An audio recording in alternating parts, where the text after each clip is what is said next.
Friends, welcome to my channel doctor Atiya. आज हम discuss करेंगे पीसीओडी के बारे में, यानी कि पॉलीसिस्टिक ओवेरियन डिजीज।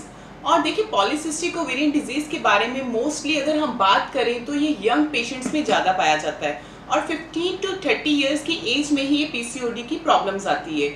और प्लस अगर हम बात करें तो 73% वुमेन है जो कि सफरिंग कर रही है पीसीओडी के कारण। तो पीसीओडी के कारण ही उनकी इनफर्टिलिटी हो जाती है और इनफर्टिलिटी में बेसिकली होता क्या है, एनोवुलेशन, यानी कि एग्स की फॉर्मेशंस नहीं हो पाती, तो जिस वजह से उनको इनफर्टिलिटी की प्रॉब्लम्स आ जाती है।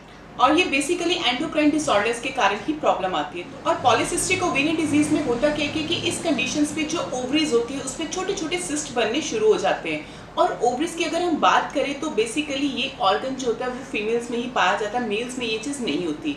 तो देखिए, जो ओवरीज होती है फीमेल्स में दो टाइप्स की ओवरीज होती है, राइट एंड लेफ्ट। और यही जो ओवरीज होती है उन्हीं में एक फैलोपियन ट्यूब्स आती है जो कि यूट्रस के साथ उसको कनेक्ट कर देती है। और यूट्रस यानी कि उसको गर्भाशय के नाम से जानते हैं, यानी कि उसको गर्भ धारण भी कह सकते हैं। उसमें गर्भ धारण यानी मतलब कि इसमें बच्चा स्टे करता है और इसको बच्चेदानी के नाम से भी जाना जाता है। और अब हम बात करें तो ओवरीज की। और ओवरीज में देखिए कुछ तरह के हार्मोन्स रिलीज होते हैं, oestrogen, progesterone, testosterone.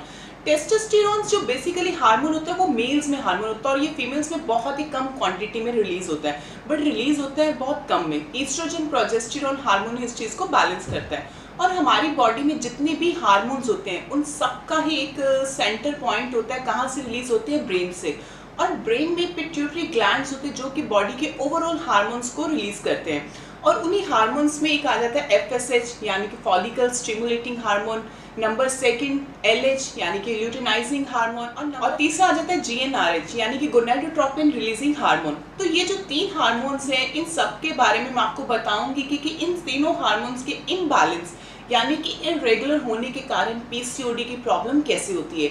But PCOD के बारे में बताने से पहले मैं आपको इन तीनों हार्मोन्स का फंक्शन एग्जैक्ट बताऊंगी, जिससे कि आपको क्लियर हो जाएगी कि नॉर्मली हमारी बॉडी में इसका फंक्शन कैसे प्ले होता है। देखिए, फॉलिकल स्टिमुलेटिंग हार्मोन की अगर हम बात करें एफएसएच, तो ये हमारे जो ओवरीज है उसमें फॉलिकल्स को स्टिमुलेट करता है, यानी कि फॉलिकल्स को बनाता है। और ये फॉलिकल्स जितने बनाएगा, और ये जो मेंस्ट्रुएशन पीरियड होता है फीमेल्स में स्टार्टिंग 1 टू 28 डेज का साइकिल पीरियड होता है। और फर्स्ट डे से ही एफएसएच हार्मोन जो है वो अपना बॉडी में स्टिमुलेट होना शुरू हो जाता है और बॉडी में हमारे ओवरीज में पर्टिकुलर फॉलिकल्स को बनाना शुरू कर देता है। जब वो फॉलिकल्स बनने शुरू हो जाते हैं तो फॉलिकल्स जब बनने शुरू हो जाते हैं तो वो 14 डेज तक उसका प्रोसेस चलता है। 14 डेज पे आकर जो फॉलिकल्स बने हुए वो रप्चर्ड होने शुरू हो जाते हैं, यानी कि फॉलिकल्स रप्चर्ड। तो ये जो सारा प्रोसेस है 1 टू 14 डेज तक ये एफएसएच ने कंट्रोल किया।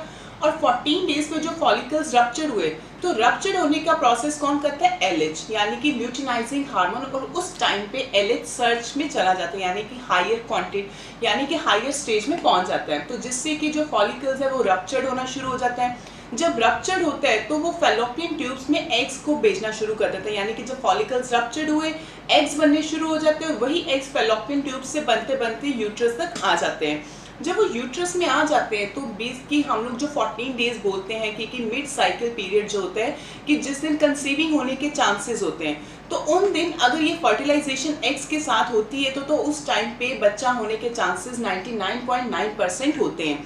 अगर यही कंडीशंस पे अगर एलएच सर्च नहीं हुआ तो वो चीज़ें हमारी एग्स की फॉर्मेशंस नहीं कर पाएगा। जब एग्स की फॉर्मेशंस नहीं हो पाएगी तो कंसीविंग भी नहीं हो पाती और वो कंडीशंस अनओवुलेशंस में चली जाती है। तो इस कंडीशंस पे क्या मैंने बताया कि एफएसएच का लेवल हाई हो जाता है 1 टू 14 डेज पे, जिस टाइम पे फॉलिकल्स बनते हैं फॉलिकल्स स्टिमुलेट होते हैं। और फॉलिकल्स को रप्चर कौन करता है, एलएच, यानी कि ल्यूटिनाइजिंग हार्मोन।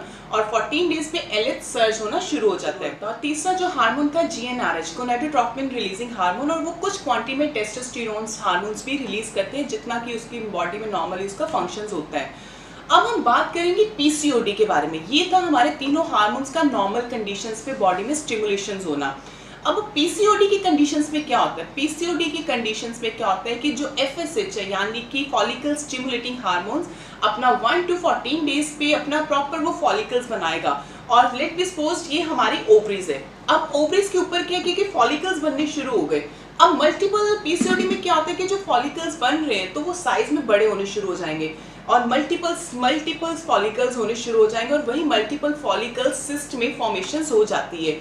और इस कंडीशंस में होता है कि पॉलीसिस्टिक ओवेरियन डिजीज किसको कहते हैं, मल्टीपल फॉलिकुलर सिस्ट। नॉर्मली जो फॉलिकल्स बन रहे हैं वो प्रॉपर टाइम पे अपना स्टिमुलेट होके और एलिच सर्ज जब अपना हाईएस्ट स्टेज पे आता है तो फॉलिकल्स को रप्चर्ड कर देता है। बट पीसीओडी की कंडीशंस पे क्या होता है कि जो फॉलिकल्स बने हैं वो रप्चर्ड नहीं हो पा रहे। जब रप्चर्ड नहीं हो पा रहे तो वो मल्टीपल फॉर्मेशंस होनी शुरू हो जाएंगे, यानी कि मल्टीपल फॉलिकल्स बन जाएंगे। जब मल्टीपल फॉलिकल्स बन जाएंगे साइज में बड़े होने शुरू हो जाएंगे, साइज में बड़े होंगे तो वो सिस्ट फॉर्मेशंस में कन्वर्टेड हो जाते हैं। तो उस टाइम पे क्या रहता है कि जो 14 डेज पे एलएच सर्ज यानी कि एलएच हार्मोन बढ़ना चाहिए था वो बढ़ेगा नहीं, वो कम होना शुरू हो जाता है ड्यू टू एनी कॉजेस। कुछ भी हो सकते हैं कि हमारी डाइटरी इंटेक प्रॉपर नहीं है या कुछ हमारे हार्मोनल सिस्टम इम्बैलेंस होने के रीजंस कई होते हैं। ओबेसिटी भी होती है, यानी कि मोटापा होने के कारण भी हमारे हार्मोन सिस्टम इम्बैलेंस हो जाते हैं।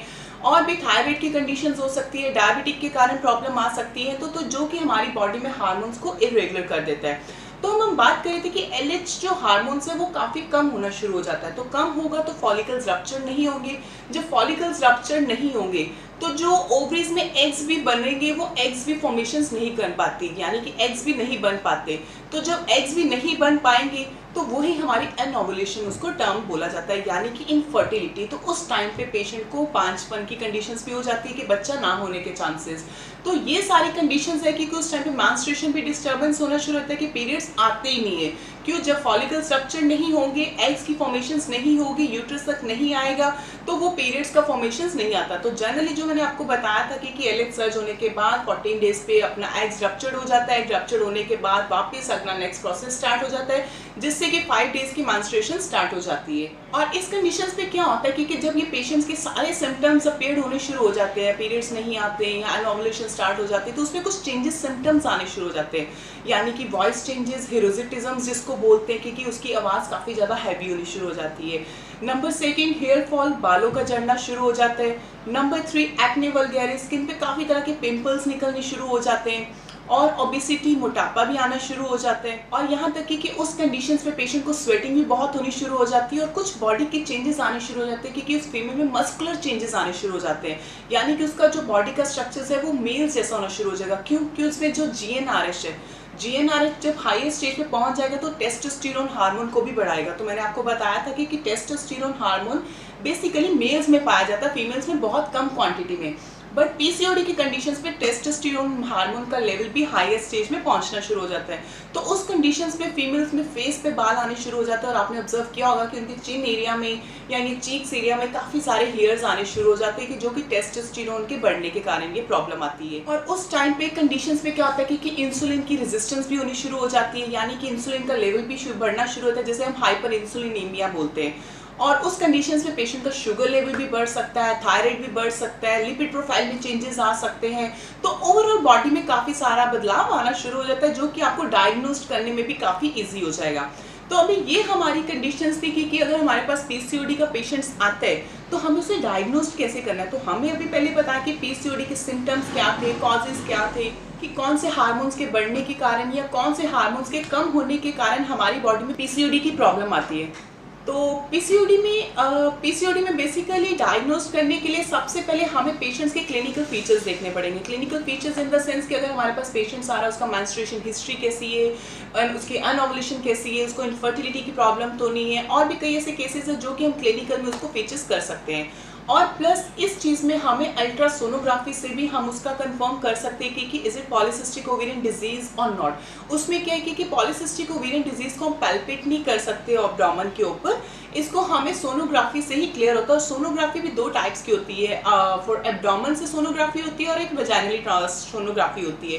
तो पीसीओडी के कंडीशंस पे टीवीएस ही हमें ऐसा करवाना चाहिए जो कि सोनोग्राफी प्रोब के द्वारा हम फॉलिकल्स बॉडी में चेक कर सकते हैं कि उसमें फॉलिकल्स किस स्टेज तक बढ़े हुए हैं। और इसके बाद हार्मोनल प्रोफाइल भी हमें पेशेंट की करवानी चाहिए, जिसमें हमें उसका एफएसएच का लेवल, एलएच का लेवल, टेस्टोस्टेरोन का लेवल, इंसुलिन का लेवल और प्रोलैक्टिन का लेवल, ये सारे हार्मोन्स भी बॉडी के हमें प्रोफाइल भी चेक करवानी चाहिए कि क्या वो बढ़े हुए हैं या कम हो रखे हुए हैं। तो इन सब चीज़ों को कंट्रोल करने के बाद हमें ये सारा चेक करने के बाद हमें ये रूल आउट करना है कि पेशेंट्स को हमें किस तरह का ट्रीटमेंट प्रोवाइड करवाना है। तो अगर हम ट्रीटमेंट की बात करें तो देखिए सबसे पहले हमारा डाइटरी लाइफस्टाइल ये सब चीज़ें इम्प्रूव्ड होनी चाहिए।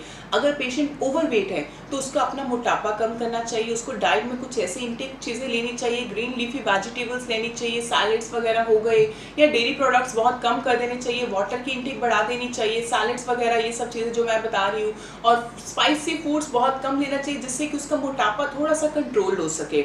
और इसके अलावा हमें कुछ एक्सरसाइजेज, योगा आसन्स ये भी करने चाहिए जो कि हमारी बॉडी के यूट्रस यानी कि ऑर्गन को काफ़ी ज़्यादा स्टिमुलेट करे और उसको काफ़ी अच्छा हेल्दी भी कर सके। और इसके अलावा हमारे पास कुछ हर्बल रेमेडीज भी आती है यानी कि टर्मरिक यानी कि इसको हम करक्यूमिन के नाम से भी जानते हैं। और करक्यूमिन का काम क्या रहता है कि एज एंटी इन्फ्लामेटरी और हमारी बॉडी में जो इंसुलिन का लेवल बढ़ा हुआ है वो उस चीज़ को रेगुलेट करती है और हमारी बॉडी में ये सब सिस्टम को बैलेंस भी करती है। अगर आयुर्वेदा पर्सपेक्टिवली बात करें तो हमारी बॉडी में दोषास इम्बैलेंस्ड हुए तो दोषास इम्बैलेंस्ड होने की वजह से ही हमारी बॉडी के हार्मोन्स लेवल पे भी डिस्टर्बेंस आ जाती है। और इस कंडीशंस पे वात और कफ दोष ही एक ऐसा दोष है जो वो प्रबल हो जाता है तो हमारी बॉडी में सारे दोष इम्बैलेंस्ड होने शुरू हो जाते हैं। और इसके अलावा आयुर्वेदिक में कुछ काफ़ी तरह की हर्ब्स भी आती है जो कि हमारी बॉडी को काफ़ी ज़्यादा बूस्ट करती है, उसके इम्यून सिस्टम को हेल्दी करती है और फर्टिलिटी करती है यानी कि उसको सही कंडीशंस पे लेकर आते हैं और उसके हार्मोन सिस्टम को बैलेंस करती है। अगर आप ढूंढ रहे हो कि पीसीओडी का ट्रीटमेंट हमें कैसे करना चाहिए और पीसीओडी को हमें परमानेंटली कैसे क्योर करना है, तो अभी आपको घबराने की जरूरत नहीं है। नीचे दिए गए मेरे कॉन्टैक्ट नंबर पर आप मुझे संपर्क भी कर सकते हैं। बिकॉज मैं यहाँ पे आपको ट्रीटमेंट नहीं बताना चाहूँगी, वो इसलिए नहीं बताऊँगी कि देखो सबकी बॉडी का सिस्टम अलग अलग होता है और किस में हमें क्या ट्रीटमेंट देना वो हमें अपना पेशेंट को डायग्नोज करने के बाद ही क्लियर होता है। तो एक बार डॉक्टर के साथ कंसल्टेशंस करना वो जरूरी रहता है कि एक बार कंसल्ट करके उसके बाद हम आपको क्लियर कर पाएंगे कि आपका ट्रीटमेंट कैसे पॉसिबल है। तो पीसीओडी जैसी कंडीशंस को हमें और डिले नहीं करना चाहिए। पीसीओडी के कारण ही हमें अनओवुलेशन के कारण ही इनफर्टिलिटी का सबसे बड़ा मेजर कॉज है पीसीओडी। अगर आप भी पीसीओडी से छुटकारा पाना चाहते हैं तो मेरे नीचे दिए गए नंबर पर आप मुझे संपर्क करें और अपनी मुश्किल का समाधान पाएं। Thank you.